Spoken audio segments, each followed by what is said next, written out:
Assalamualaikum warahmatullahi wabarakatuh. May tanong dito ang ating kapatid na si Michelle Pretty 22. Ang kanyang tanong, actually itong tanong niya is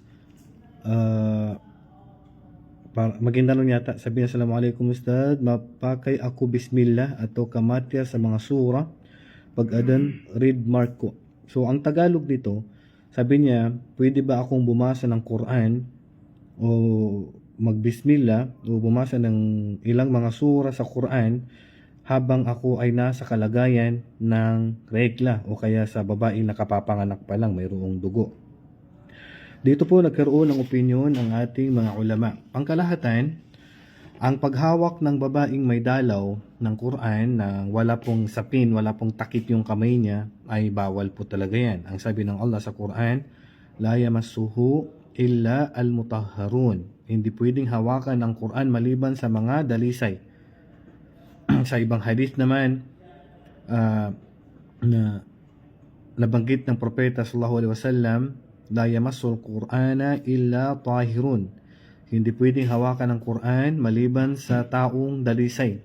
So ang may regla ay hindi siya dalisay. So pwede niyang hawakan ng Quran pero may takip, may guantes o may hindi po direktang mahahawakan niya yung Quran. So ito ay sa paghawak. Pagdating naman sa pagbabasa ng Quran, ang pananaw naman ng karamihan sa ulama na ang paghawak sa Quran ay hindi po pwede, bawal daw.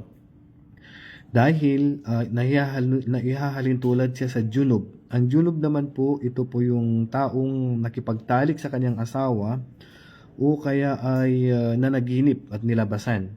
So yan po yung junub. So ibig sabihin, hinalin tulad siya, hinambing siya sa junub. Pero hindi po matibay ang kanilang dalil. Dahil ang junub, anytime pwedeng maligo. Anytime pwedeng magdalisay. Ang may regla, kailangan niyang hintayin ng ilang araw. O ang may dugo, kailangan na bagong panganak, kailangan niyang maghintay ng ilang linggo bago mawala yung ang kanyang dugo. Kaya naman, ang pananaw ni Sheikhul Islam Ibn Taymiyyah at sa madhab ni Imam Malik rahimahullah at sa ibang pananaw ng pananaw ni Imam Ahmad at ibang riwaya ni Imam Ash-Shafi'i na pwedeng bumasa ng Quran ang may regla. Pwedeng bumasa ng Quran. Pwede siyang magdikir, pwedeng umalala sa Allah, pwedeng bumasa ng Quran. At ito pang pinakamalapit sa tama.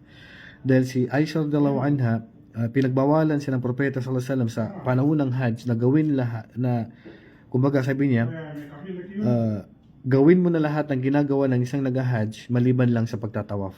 Kung bawal yung pagbabasa ng Quran, di sana kasama ito si pinagbawal doon sa panahon ng Hajj. Pero ang pinagbawal lang ng propeta sallallahu alaihi wasallam sa may regla sa pag nag-Hajj ay ang pagtatawaf lang. Hindi po naisama yung pagbabasa ng Quran.